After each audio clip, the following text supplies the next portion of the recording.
Opa, e aí galera, beleza? Gente, eu vou estar trazendo pra vocês aqui uma novidade que eu acabei comprando, tá?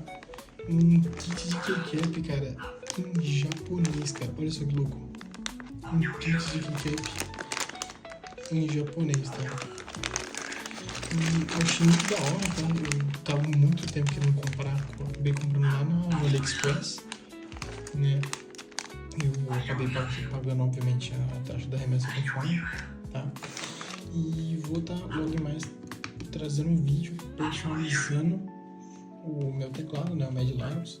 Eu acho muito lindo, muito bonito o layout dele, mas eu queria muito, já há muito tempo eu trazendo já um visual diferente para ele, tá ligado?